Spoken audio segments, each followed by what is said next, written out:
Are you not bullying overweight people now? Absolutely not. I do not believe in bullying whatsoever, but I'm also a realist. But when I sit there and I look at somebody that's overweight, no, I find that utterly repulsive and disgusting. Oh, and what would a breakfast sandwich be without a shit ton of cream cheese spread all over it? You telling me if you were able to move, you would eat better? Well, that's what it sounds like you're saying. That walking to a salad is harder than walking to a pizza. Fat acceptance! Accept me for who I am! Why are you promoting being morbidly obese? Not okay to be overweight. You freaking morons. Sheesh.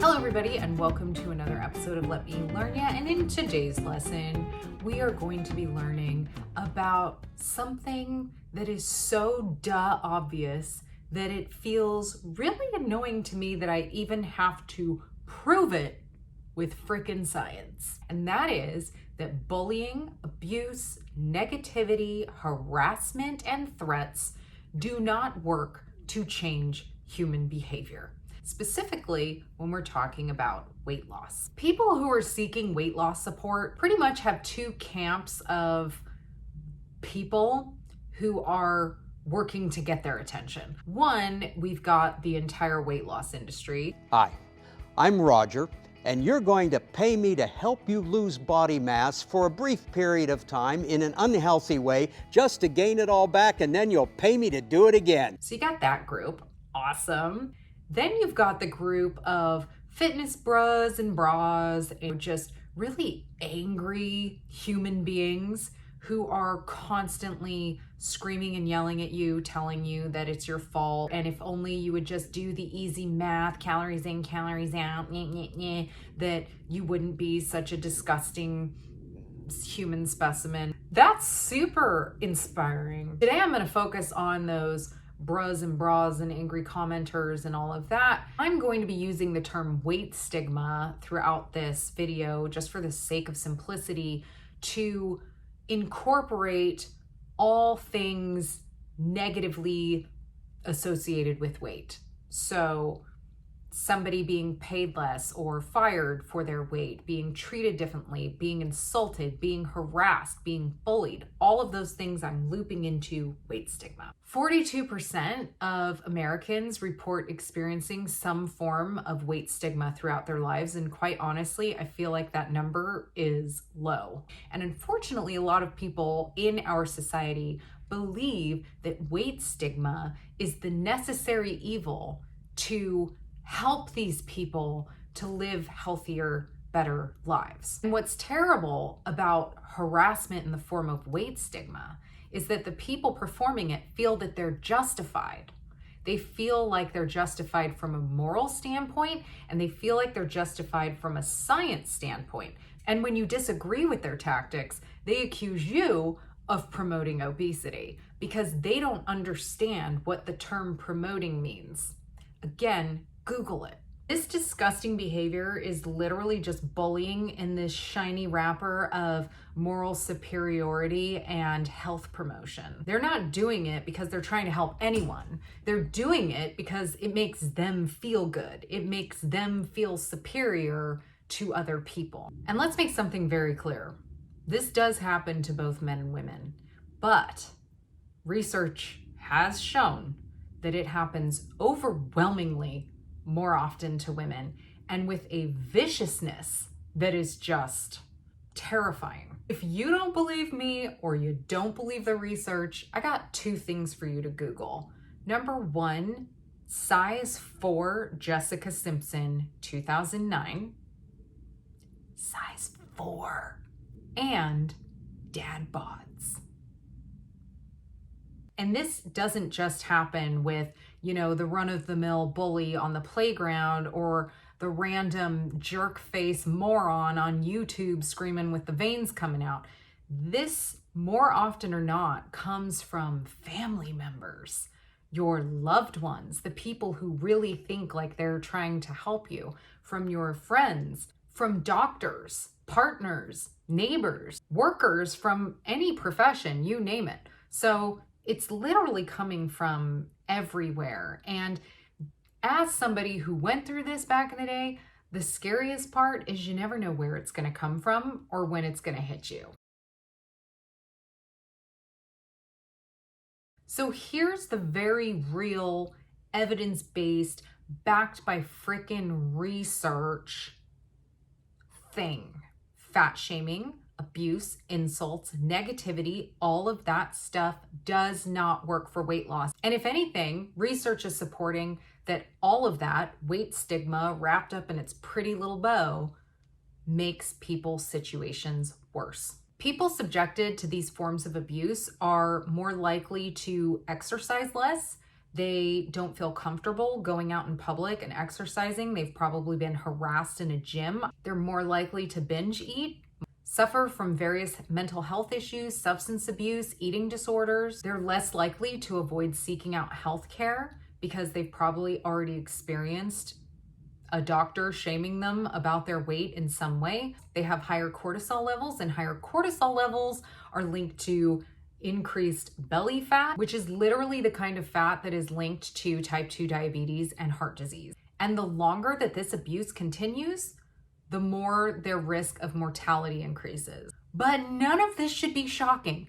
On what planet are we living on that we literally think that abuse, verbal abuse of a human being is a good thing and it's going to help them, and I'm doing a good thing by insulting that person?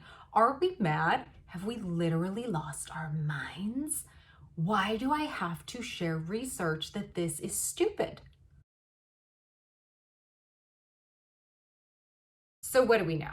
We know that people who think weight stigma is a necessary evil in helping people to be healthy are just run-of-the-mill bullies that are claiming to use science to back up what they're doing, but literally there's no science proving that what they're doing works. And if anything, there is science that proves that what they're doing doesn't work and makes things worse. And if you are somebody who's going to come into my comments and say, well, it worked for me, I needed that. Cool, congratulations. That doesn't mean that it's going to work for the majority of individuals, number one. And number two, we have a phrase for that. It's called masochist.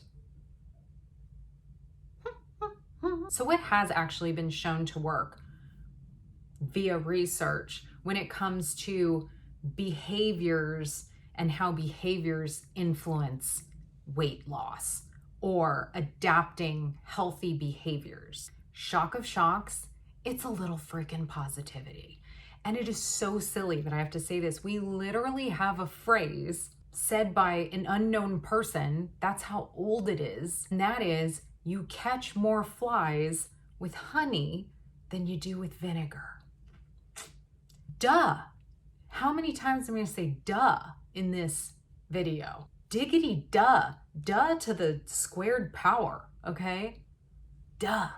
Research has shown that people that engage in more supportive conversations with their physicians that aren't shaming or involving weight stigma are actually more likely to adapt healthier behaviors and also report being more motivated to adapt those healthy behaviors, and are also more likely to comply with the recommendations from their physician. Research has also shown that when messages focus more on adopting healthy behaviors, such as incorporating more fruits and vegetables, or maybe exercising because it can help regulate blood sugar or make somebody mentally feel better, instead of you need to eat less because you are overweight or you need to exercise more because you are overweight, people are more likely to be willing to make those health changes. And again, report higher motivation to do so. And lastly, the whole thing that inspired me to make this video was a study that I came across recently that just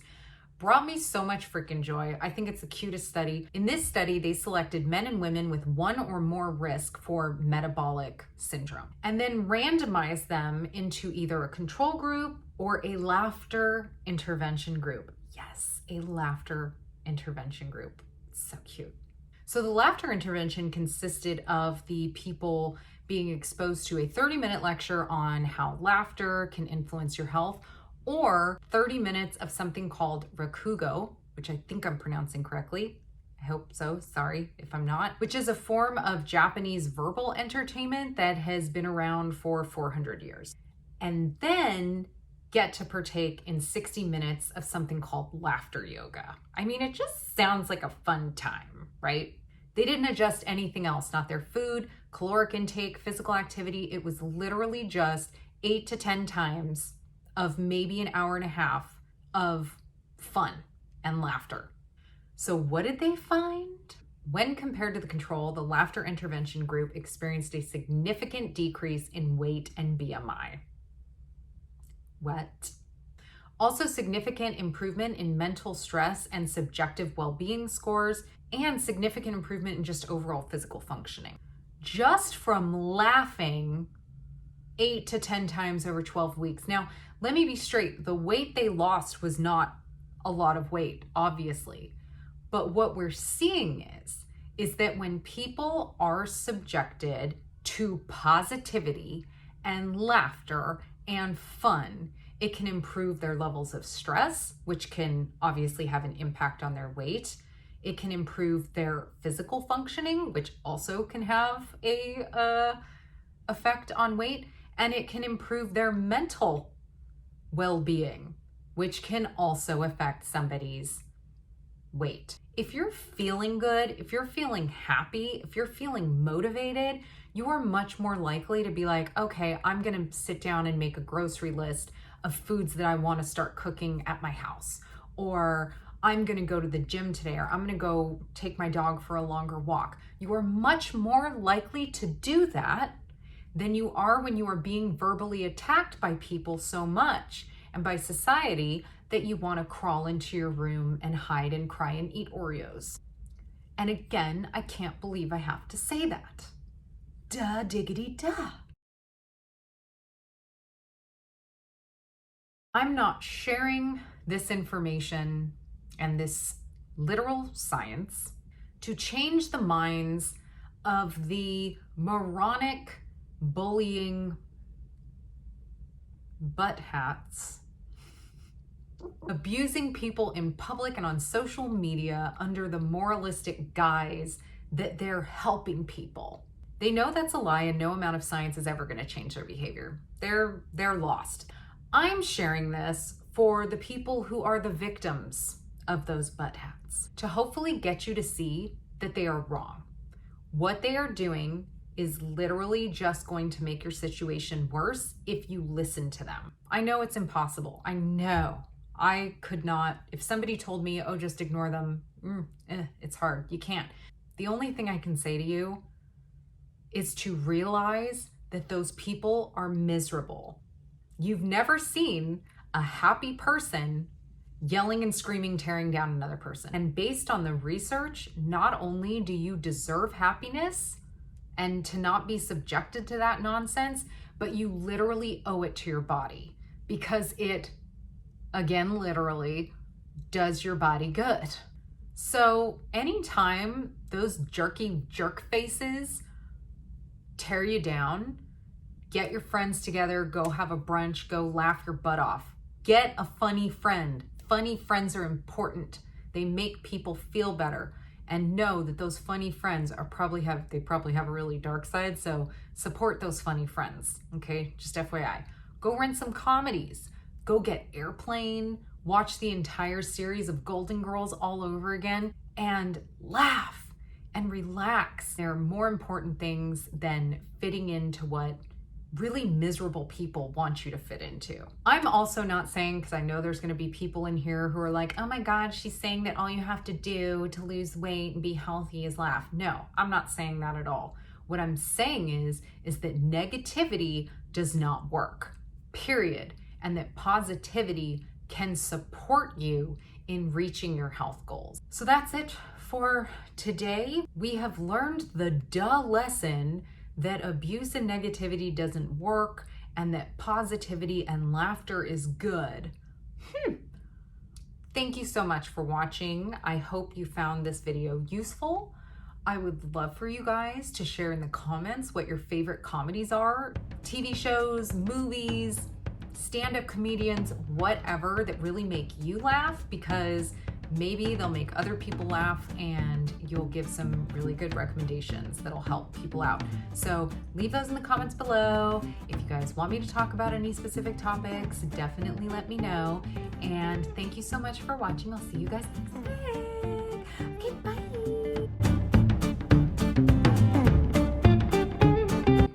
Thank you to all the people who actually watch. Dang it, will people stop freaking messaging me? I don't want to talk to you. I don't like people. I can't put that in. Can I put that in? I don't think I can put that in. I'll get canceled. I'll straight up get canceled. Actually, how can I be canceled? I'm not even on program.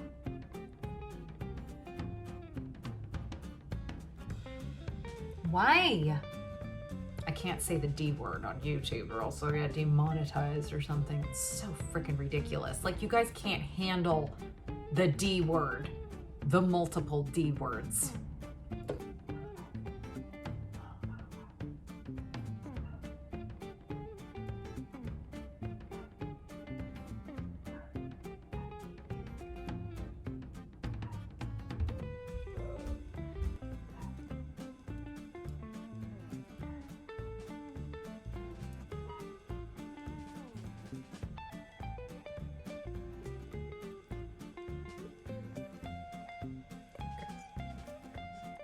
I need to move. I need to move, you guys. I need to move onto a farm in the middle of nowhere with 1,000 animals and no humans.